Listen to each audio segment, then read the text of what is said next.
Amplitude का meaning होता है हाइट। हाइट कौन सी, जे हाइट आ गई है, ऐसे जे हाइट दिख रही है, जे कितनी हाइट है इसकी, दैट इज द एम्पलीट्यूड। जे कम हो सकता है, ज़्यादा हो सकता है, यानी कि आप बोल सकते हो क्रस्ट और ट्रफ की डेप्थ। क्रस्ट और ट्रफ की क्या बोल सकते हो, डेप्थ, DEPTH, यानी कि कितनी नीचे है, कितना वो ऊपर है, दैट इज द एम्पलीट्यूड।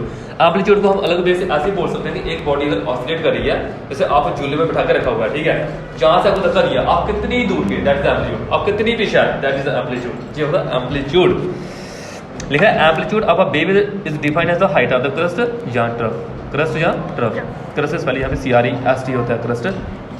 देखो हमें पता है जहाँ पे C का फॉर्मूला न्यू इंटू लैम्डा होता है। ये क्या लिखा हुआ है, nu is equal to C upon lambda है। ये न्यू है, न्यू को बोलते हैं, ये क्या है, क्या बोलते हैं इसको, न्यू को बोलते हैं, क्या बोलते हैं, फ्रिक्वेंसी होती है। क्या होती है, फ्रिक्वेंसी। फ्रिक्वेंसी का मतलब क्या होता है कि कितनी वेव एक सेकंड में कंप्लीट हो रही है, उसको बोलते हैं फ्रिक्वेंसी।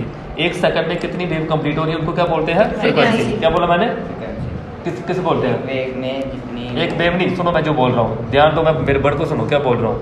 एक सेकंड में जितनी वेव कंप्लीट होती है उसको फ्रिक्वेंसी बोलते हैं, ठीक है, ये ध्यान रखना है। उसके बाद क्या है, एक क्वेश्चन आ गया हमारे पास। क्वेश्चन की बात करते हैं, कहता है कि a particular station of all India की NCERT की क्वेश्चन ध्यान रखना इंपॉर्टेंट है। A particular station of all India radio new Delhi broadcast on a frequency. कहता है एक रेडियो स्टेशन से क्या हो रहा है, एक प्रोग्राम रिले हो रहा है, उस फ्रिक्वेंसी है 1368 किलो हर्ट्ज है, वो 1368 किलो हर्ट्ज है। कहता है wavelength of the electromagnetic radiation, wavelength of the electromagnetic radiation जो एक ट्रांसमीटर से एमिट हो रही है, ट्रांसमीटर से एमिट हो रही है, कहता है वो कितनी होगी, वेवलेंथ निकालनी है। तो आपको फार्मूले पता होना चाहिए, आपको कल के फार्मूले अगर मैंने लिखवाया है तो वो फार्मूला हमारे पास आएगा। देखो लैम्डा का फार्मूला था C पान न्यू, C को बोलते हैं हम वेलोसिटी ऑफ लाइट बोलते हैं। कितनी वैल्यू होती है इसकी, 3 × 10⁸ जी होती है वैल्यू। अपान में क्या फ्रिक्वेंसी, आप बोले सर फ्रिक्वेंसी में 1368 है, 10⁻3 क्यों आया बेटा, यहाँ पे 1368 है और किलो भी लिखा हुआ आगे, देखा ना, किलो का मतलब होता है 10⁻3 होता है, तो तभी ये 10⁻3 आया है।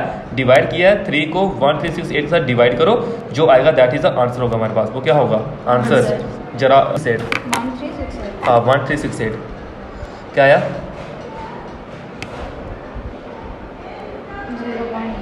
रुको 0.07309, ठीक है। तो हमारे पास आएगा इंटू हमारे पास आएगा 10 की पावर 8 है ना, ये 8, ये 3 ऊपर चला गया, 3 ऊपर जाएगा हो जाएगा माइनस, तो आएगा 8 में से 3 निकाले 5 आएगा। इसको हम ऐसे ले सकते हैं 7.309 इंटू 10 की पावर 1 2 3 4 है ना, 4, यानी कि मैंने डेसिमल को 7 के आगे लगाया, तो 7 के आगे लगाया 10 की पावर आएगा -4, 1 2 3 4 डिजिट के आगे लगाया ना मैंने -4, 5 और 4 कितने हुए, 1 निकाला, 5 में 4 निकाले 1, यानी क्या आएगा 7.309 इंटू 10 की पावर 1, तो हमारे पास क्या आएगा, हमारे पास आएगा 0.5, फिर गायब कर दो 1368, देखो जी आया ना हमारे पास, देखो 0.002 दिख रहा है, लेकिन डेसिमल पता कहाँ में रखा हुआ है, वो लगाया है 219 के आगे लगाया है, 9 के आगे मतलब पता क्या हुआ, देखो इधर 1 2 3 4 5 वो 5, जब 5 यानी कि हमारे पास होगा 10 की पावर कितना आएगा, यहाँ पे 10 की पावर आया हमारे पास 5, -5 है, ये -5 ऊपर जाएगा तो क्या बनेगा हमारे पास, देखो मैं ऐसे बताता हूँ, यहाँ पे ऐसे पता नहीं चलेगा आपको। हमने 3 को डिवाइड किया 1368 के साथ किया, इधर 10 की पावर कितना था 8 था इधर, ठीक है। जहाँ पे जब हमने इसको डिवाइड किया जी हमारे पास आया 0.00219, जब हमने डेसिमल को हटाया इधर आया 8, इधर 8 बना, हमारे पास जब ऐसे किया हमने इधर बना 219 पॉइंट समथिंग जो भी आगे था, मतलब कि डेसिमल को लगाया हमने 1 2 3 4 5 हम लिखेंगे, इधर -5 आएगा, क्या आएगा -5 इंटू 10 की पावर कितना आया है 8 है। आप बोलो सर 10 की पावर -5 कहाँ से आया, भाई डिजिट देखो कितने मूव किया, 1 2 3 4 5 किया, 8 में से 5 निकाले कितना आएगा, 8 5 निकाले 3 आएगा, और 3 का मतलब क्या होता है किलो, 3 का मतलब क्या होता है किलो। तो इस तरह से आंसर बना था, इस तरह से आंसर हमारे पास बना था किलो हर्ट्ज 219 पॉइंट समथिंग जो डिवाइड करके 219 आंसर आना है। इलेक्ट्रोमैग्नेटिक स्पेक्ट्रम का मतलब क्या होता है, इलेक्ट्रोमैग्नेटिक स्पेक्ट्रम का मतलब होता है, जैसे मैं बोलूँ कि स्पेक्ट्रम का मतलब क्या होता है, स्पेक्ट्रम का मतलब होता है कि कलर, जो 7 कलर होते हैं दिव्यार, वायलट, इंडिको, ठीक है, ब्लू, ऑरेंज, रेड, येलो, जो कलर होते हैं इनको बोलते हैं स्पेक्ट्रम। लेकिन इलेक्ट्रोमैग्नेटिक स्पेक्ट्रम उसको बोलेंगे जहाँ पे आपको वेव दिखाई देंगी जिनकी फ्रिक्वेंसी जहाँ तो इंक्रीज़ हो रही है जहाँ तो डिक्रीज़ हो रही है, अलग अलग वेव जहाँ पे होंगी उनको बोलते हैं हम इलेक्ट्रोमैग्नेटिक स्पेक्ट्रम। क्या लिखा हुआ है कि जो एक अरेंजमेंट होती है कि electromagnetic wave in order of their increasing frequency, जहाँ पे फ्रिक्वेंसी बढ़ रही होगी और वेवलेंथ क्या हो रही होगी, डिक्रीज हो रही होगी, उसे बोलते हैं इलेक्ट्रोमैग्नेटिक स्पेक्ट्रम। फ्रिक्वेंसी इंक्रीज हो रही होगी, वेवलेंथ डिक्रीज हो रही होगी, उसको बोलते हैं हम क्या, इलेक्ट्रोमैग्नेटिक स्पेक्ट्रम बोलते हैं। अभी ये वेव कौन कौन सी होती है, ये वेव ये होती है, ये पूरा पूरा विजिबल स्पेक्ट्रम बोलते हैं। इसमें आपको देखने को मिलेगी जहाँ पे आपको ये रेडियो वेव होंगी जिस पे आपको रेडियो चलता है, FM AM चलता है रेडियो में, ठीक है, आपकी इंफ्रारेड होंगी, अल्ट्रा वायलेट होंगी, एक्सरे होंगी, गामा होंगी, तो इस तरह से ये आपको देखने को मिलती हैं, ये ध्यान रखना है। ये इनकी ये लिखी हुई है, वेवलेंथ लिखी हुई साथ साथ नीचे, इसे बोलते हैं इलेक्ट्रोमैग्नेटिक स्पेक्ट्रम, सारी है। आगे देखो लिमिटेशन क्या थी, इलेक्ट्रोमैग्नेटिक वेव थ्योरी की लिमिटेशन थी, ये फेल हो गई थी। इलेक्ट्रोमैग्नेटिक वेव थ्योरी वैसे होती क्या है, इलेक्ट्रोमैग्नेटिक वेव थ्योरी होती है जिसने बताया था कि लाइट ट्रैवल होती है continuously in the form of wave, travel होती है continuously in the form of wave, ये थी इलेक्ट्रोमैग्नेटिक वेव थ्योरी। बट कहता कि इसने it was successful in explaining, इसने एक्सप्लेन कर लिए लाइट के कुछ कंसेप्ट को एक्सप्लेन कर लिए, जैसे इंटरफेरेंस हुआ। इंटरफेरेंस होता कि लाइट का डिस्ट्रीब्यूट होना एनर्जी की फॉर्म में, लाइट का डिस्ट्रीब्यूट होना एनर्जी की फॉर्म में। डाइफ्रैक्शन का मीनिंग था लाइट का बेंड होना, डाइफ्रैक्शन मीन लाइट का बेंड होना, जहाँ से लाइट आई अगर डेस्क पड़ा हुआ है इधर टकराई, इधर क्या होगी वो, जहाँ से बेंड होगी इधर उधर चलेगी वो, क्योंकि आगे जी आगे ना डेस्क। कहता है वट कुड नॉट एक्सप्लेन, इसके द्वारा एक्सप्लेन नहीं किया गया। इसने ब्लैक बॉडी रेडिएशन के बारे में कुछ नहीं बताया, क्या, ब्लैक बॉडी रेडिएशन के बारे में इसने कुछ नहीं बताया। इसने फोटो इलेक्ट्रिक इफेक्ट के बारे में कुछ नहीं बताया। ब्लैक बॉडी रेडिएशन क्या होती है, जहाँ पे लाइट क्या होती है, एमिट होती है, एमिट। ब्लैक बॉडी से हमने ब्लैक कपड़े लगाए हैं, जहाँ तो वो हीट को एब्जॉर्ब करेगा, जहाँ तो एक होता है रिफ्लेक्ट करेगा, रिफ्लेक्ट जहाँ एब्जॉर्ब। आप बोलो सर रिफ्लेक्टर की बात करते हैं, सन एक अच्छा रिफ्लेक्टर होता है, सन एक अच्छा रिफ्लेक्टर है। हमारी पूरी अर्थ जो है ये एब्जॉर्बर है, हमारी अर्थ भी क्या है, ब्लैक बॉडी का काम करती है, सारी रेडियस को क्या करिए, एब्जॉर्ब करिए। आगे photo electric effect, photo electric effect का मतलब होता है कि एक प्लेट के ऊपर लाइट का पड़ना और प्लेट में से इलेक्ट्रॉन का निकलना, प्लेट के ऊपर लाइट का पड़ना, लाइट के पड़ने से उसमें से जो इलेक्ट्रॉन निकलते हैं उसको बोलते हैं फोटो इलेक्ट्रिक इफेक्ट बोलते हैं। मतलब आप अपने आप को मान के चलो प्लेट हो, इस प्लेट में क्या है, इलेक्ट्रॉन है। इलेक्ट्रॉन कौन हो, आप बच्चे हो, मैं कौन हूँ, मैं लाइट हूँ। मैं आया, मैंने आप में से एक बच्चे को बाहर निकाला, तो क्या हुआ, जो फोटो इलेक्ट्रिक इफेक्ट हुआ जहाँ पे मेरे आने से। और इलेक्ट्रॉन जब मूव करते हैं उनको बोलते हैं हम फोटो इलेक्ट्रिक करंट बोलते हैं। फोटो इलेक्ट्रिक करंट ये सारा काम कहाँ पे होता है, जो सोलर सेल आपने सुन के रखा हुआ ना, सोलर सेल, उनमें यही काम होता है, ये ध्यान रखना है। आगे कहता कि इसके द्वारा हीट कैपेसिटी जो सॉलिड की होती है उसके लिए कुछ नहीं बताया। जो लाइन स्पेक्ट्रा होता है हाइड्रोजन का, इसके बारे में कुछ नहीं बताया। ये सारे आपने अलग आगे पढ़ने आए, ये सारे आप एक एक करके आगे पढ़ना है, ये ध्यान रखें। प्लैंक्स क्वांटम थ्योरी क्या थी, कल बताई थी मैंने, क्या थी प्लैंक्स क्वांटम थ्योरी, कल समझाई थी मैंने, क्या थी प्लैंक्स क्वांटम थ्योरी, बोलो क्या था। कि जो लाइट है वो मतलब वेव्स की फॉर्म में कंटिन्यू मतलब ट्रैवल नहीं करती है। प्लैंक्स क्वांटम थ्योरी थी कि लाइट ट्रैवल करती है discontinuously discontinuously in the form of packet of energy, packet of energy, ठीक है। वो एनर्जी कितनी थी, वो एनर्जी थी, अभी दिखेगी आपको, देखो ये जहाँ पे है एक लाइट से क्या आ रही है, पैकेट ऑफ एनर्जी आ रही है। इन पैकेट ऑफ एनर्जी को फोटोन बोलते हैं हम, क्या बोलते हैं, फोटोन। और प्लैंक्स क्वांटम थ्योरी के अकॉर्डिंग आता है रेडिएंट एनर्जी एमिटेड, जहाँ तो एमिट होता है निकलना, जहाँ वो एब्जॉर्ब करेगी एक बॉडी नॉट कंटिन्यूसली, देखो लिखा ना इधर, नॉट कंटिन्यूसली बट डिसकंटिन्यूसली। आप ही जब नोट्स बनाते हो अलग अलग पेन से इधर अंडरलाइन करना होता है, ये बड़े बड़े इंपॉर्टेंट होते हैं। इन दी फॉर्म ऑफ स्मॉल, क्या लिखा हुआ है, small discrete packet of energy, जिन्हें बोलते हैं फोटोन बोलते हैं, लिखा ना स्मॉलेस्ट पैकेट एनर्जी को क्या बोलते हैं, फोटोन बोलते हैं। ये आने वाली लाइट को बोलते हैं photon, photon is the energy. आगे देखो इस फोटोन की कुछ एनर्जी होती है, कितनी होती है, E is equal to H nu लिखा हुआ है, क्या लिखा हुआ है, न्यू। न्यू को बोलते हैं फ्रिक्वेंसी, कि लाइट कितनी फ्रिक्वेंसी से आ रही है, कम है, ज़्यादा है, कितनी है, उसको बोलते हैं फ्रिक्वेंसी। जैसे इसमें जो कांस्टेंट लेते हैं ना, इसकी वैल्यू होती है कुछ 6.6 × 10⁻³ जूल सेकंड, इसकी क्या होती है, वैल्यू होती है। किलो जूल में पुश होगी तो ये याद रखना, अर्ज में पुश होगी तो ये याद रखना। फिजिक्स वालों ने बताया अर्ज क्या होता है, बताया फिजिक्स पढ़ी अभी, क्या पढ़ा फिजिक्स का अभी तक? अच्छा हाँ, तो याद रखे एनर्जी के सीजीएस यूनिट होते हैं। अर्ज क्या होते हैं? एनर्जी के सीजीएस यूनिट होते हैं। एनर्जी के एसआई यूनिट जूल होते हैं। क्या होते हैं? जूल होते हैं, ध्यान रखें। इस फार्मूले का मतलब क्या है, सुनो ध्यान से। कहता है कि जितनी एनर्जी ज़्यादा होगी उतना सोलर सेल जल्दी चार्ज होगा, उतने ज़्यादा इलेक्ट्रॉन होंगे। जितनी एनर्जी कम होगी उतने, जहाँ पे ऐसे समझो उसको, फॉर एग्जाम्पल मैं क्लास में आया हूँ, अगर मैं जितना एक्टिव हूँ आप भी उतने एक्टिव हो। मैं अगर आते ही सो गया तो आप मेरे से पहले सो जाओगे, जिसका भी है, ठीक है। ये जहाँ पे एनर्जी का फार्मूला। आगे देखो होता क्या है, कहता है टोटल अमाउंट ऑफ एनर्जी जो ट्रांसमिट होती है एक बॉडी से दूसरी बॉडी में, वो हमेशा इंटीग्रल मल्टीपल होती है energy of the quantum. Integral multiple आ गया एन, एन क्या है? Integral multiple. वो एच न्यू के बराबर होती है, वो एच न्यू। न्यू का फार्मूला मैंने पीछे बताया, क्या फार्मूला था न्यू का? बोल गए? सी अपॉन लैम्डा। लैम्डा क्या है? वेवलेंथ है, अपन खाना है।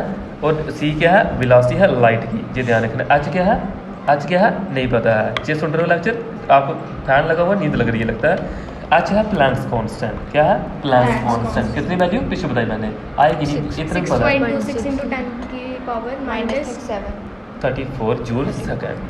6.626 इंटू 10 की पावर -34 जूल सेकंड। 37 में किलो जूल में। आगे देखो क्वेश्चन है 20 एनसीईआरटी क्वेश्चन है, बुक का ध्यान रखें। 25 वाट बल्ब एमिट करता है मोनोक्रोमैटिक येलो लाइट। मोनोक्रोमैटिक उसको बोलते हैं जिसकी सिंगल वेवलेंथ होती है। मोनोक्रोमैटिक मीन सिंगल वेवलेंथ होती है, उसको बोलते हैं मोनोक्रोमैटिक। कहता है इसकी वेवलेंथ दी आपको 0.57, इसको क्या बोलते हैं? माइक्रोमीटर बोलते हैं। इसको क्या बोलते हैं? इसको माइक्रोमीटर बोलते हैं। माइक्रो का इसकी वैल्यू होती है 10 की पावर -6 होती है इसकी वैल्यू। माइक्रो की 10 की पावर -6 याद रखना, लिख दी मैंने यहाँ पे, ये वैल्यू होती है। कहता है इसमें बताना आपने कि rate of emission of quanta, quanta यानी कि कितने इलेक्ट्रॉन कितने फोटोन एक सेकंड में निकले, वो बताना है, वो वैल्यू। आपने क्या करना है, आपको जहाँ पे 25 वाट बल्ब ये दी वैल्यू, एक दी आपको माइक्रोमीटर, एक वेवलेंथ की वैल्यू दी है। तो देखो आप करोगे इस क्वेश्चन को, क्या क्या करोगे? E = h new, E = h new, और न्यू का फार्मूला C पान लैम्डा। h की वैल्यू पुट करो, पता आपको 6.626 इंटू 10 की पावर -34। C की वैल्यू पता 3 इंटू 10 की पावर, और इसकी वैल्यू मैंने बताई कि इसको म्यू की वैल्यू 10 की पावर -6 होती है। जो वैल्यू की लिख रखी हुई है। क्वेश्चन करो, डिवाइड करो, डिवाइड करोगे आपको जब क्या मिलेगा? आंसर मिलेगा। कहता है 25 वाट कॉरस्पॉन्ड का मतलब 25 जूल पर सेकंड। 25 वाट का मतलब क्या हुआ? 25 जूल पर सेकंड, मतलब इतनी एनर्जी दे रहा वो। तो लिख लेना नंबर ऑफ फोटोन एमिटेड पर सेकंड, एमिट पर सेकंड में क्या करना? इस टर्म और 25 को रखना ऊपर, तो आपको डिवाइड करके जो मिलेगा दैट इज, ये क्या होगा? आपका आंसर होगा। ये क्या है? आंसर है, ये ध्यान रखना हमने। आगे देखो इसके बाद क्वेश्चन बड़े इंपॉर्टेंट है। वेवलेंथ दी है 2 फोटोन की, एक फोटोन की वेवलेंथ है 2000। आगे क्या लिखा हुआ है? ये कल का पढ़ाया मैंने। बेटा पढ़ने वाले होते और शाम को मैसेज करते, सर आपने वीडियो नहीं भेजी, सर ने लेक्चर दिया। पढ़ने वाले होते एक्सक्यूज देने में तो आगे रहते हो। देखो क्या है, जो कल का पढ़ाया हुआ है वो तो लॉस करते हो अपना। ऐसे बोलते हैं एंगस्ट्रॉम, बोलते हैं हम एंगस्ट्रॉम। इस एंगस्ट्रॉम की वैल्यू होती है 10 की पावर -10 मीटर होती है। ये ध्यान रखिए, एंगस्ट्रॉम यूनिट होते हैं डिस्टेंस को मेजर करने के। 2 फोटोन की वेवलेंथ दी हुई है। कहता है इनकी रेशो क्या आनी है एनर्जी की। एनर्जी की रेशो की बात करा वो, एनर्जी की रेशो की बात करा है। तो देखो इसको कैसे करेंगे। एनर्जी का फार्मूला होता है एच न्यू, न्यू का फार्मूला C पान लैम्डा। एनर्जी का फार्मूला दूसरी एनर्जी का एच न्यू, न्यू का फार्मूला C पान लैम्डा।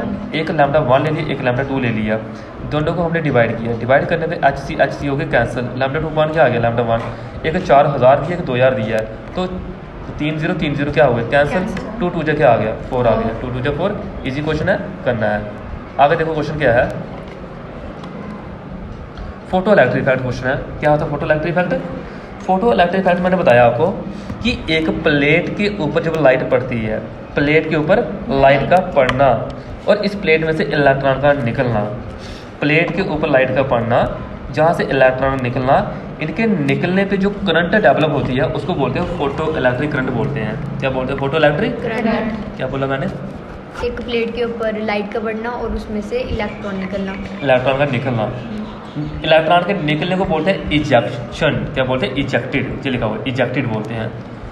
कहता कि जब रेडिएशन में light one radiation with certain minimum frequency new not, कहता है इतनी फ्रिक्वेंसी से, इसका मतलब पता क्या होता है, इसका मतलब होता है कि फॉर एग्जांपल मैं जहाँ पे हूँ, मैंने आपको बोला बेटा क्लास से बाहर डाल देना है, ठीक है, मैंने नहीं बोला, आपको किसी मैडम ने बोला, आपने बात नहीं मानी, वो क्या है, वो फ्रिक्वेंसी है जिस फ्रिक्वेंसी पे इलेक्ट्रॉन बाहर नहीं गए, उसे बोलते हैं थ्रेशोल्ड फ्रिक्वेंसी बोलते हैं। क्या बोलते हैं?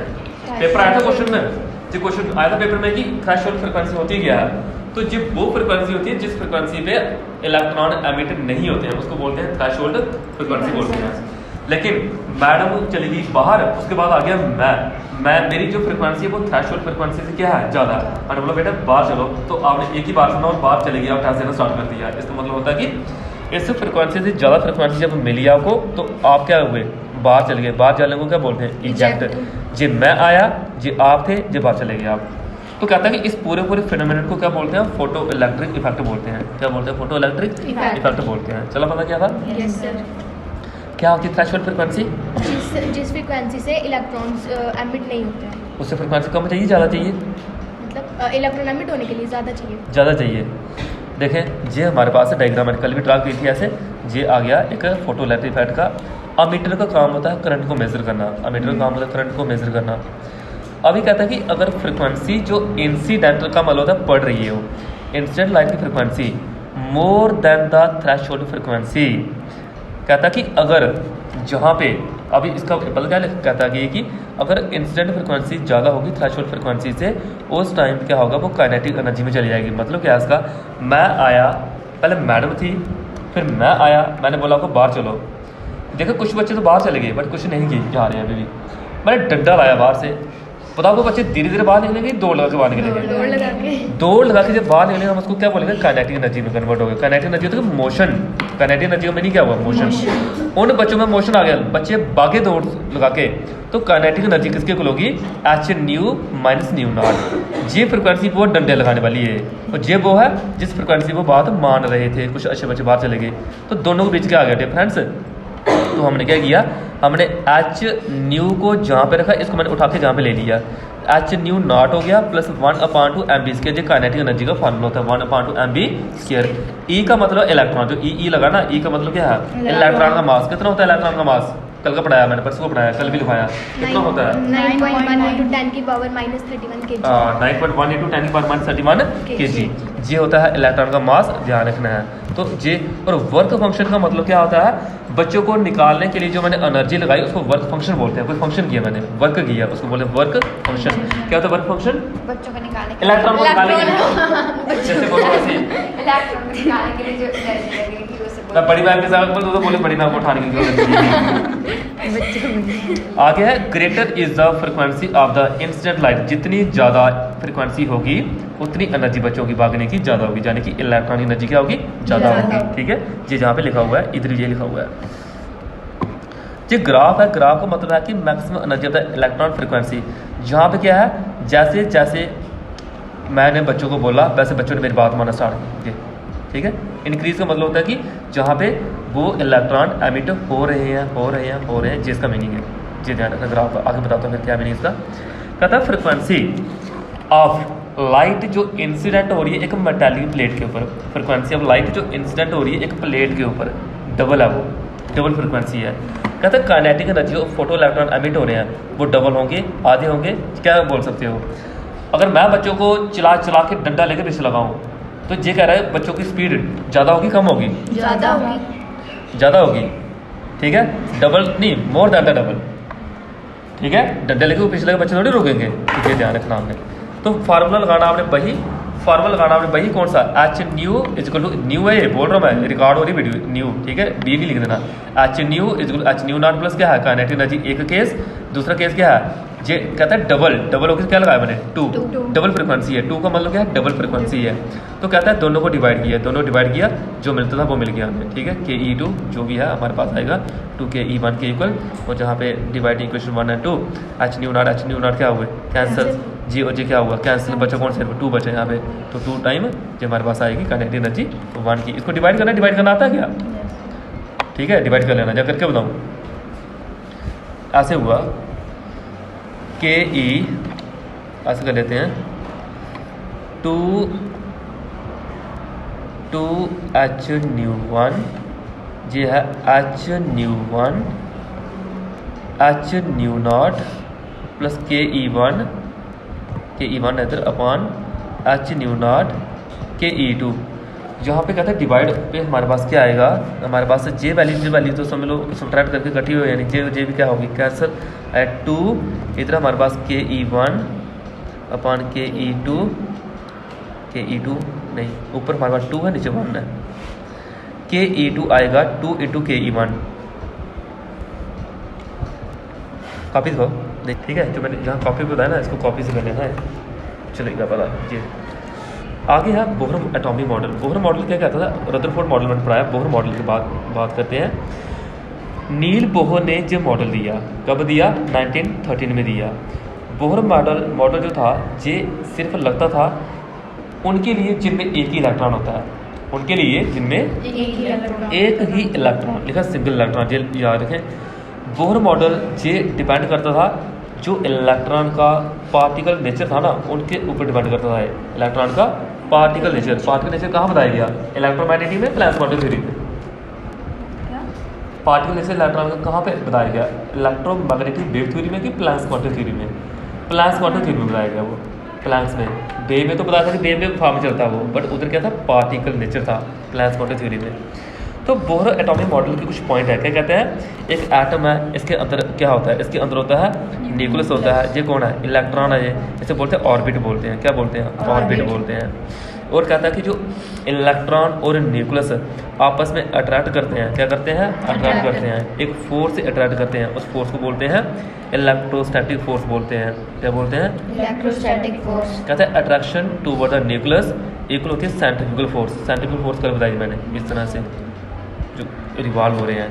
कहता है जी आप एक फार्मूले से भी याद रख सकते हो, इसमें जो इलेक्ट्रॉन के घूमने का मोमेंटम जो होता है, कौन, मोमेंटम, उस मोमेंटम का formula mass into velocity into radius और NH/2π के बराबर होता है। वो NH/2π के बराबर होता है। H क्लास लिखा हुआ है तो वैल्यू लिखी हुई है, ये ध्यान रखें, इसके बराबर होता है। फार्मूला है MVR क्या है, MVR है एंगुलर मोमेंटम। एंगुलर मोमेंटम क्या होता है, जब कोई बॉडी सर्कल में घूमती है वहाँ पे क्या लगता है, एंगुलर मोमेंटम लगता है, एंगुलर मोमेंटम उसके घूमने का, ये ध्यान रखें।